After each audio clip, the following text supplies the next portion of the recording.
This is to Emily, the most perfect graded person I know, and you're so smart and beautiful, and I love you. Happy birthday. I've known you since like 7th grade, and we have Spanish together. I'm doing good in that class because of you. So yeah, believe it or not, yes, because of you. But yeah, you are so perfect in like everything that you do. I love you, like forever and always, and I don't know what I would do without you.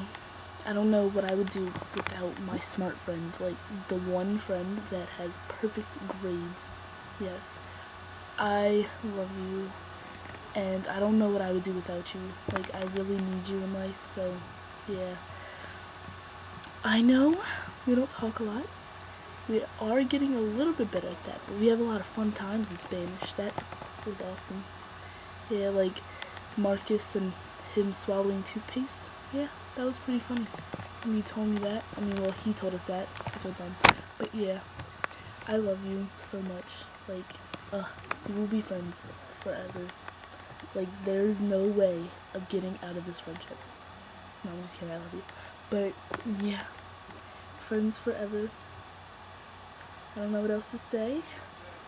Happy freaking birthday. I love you.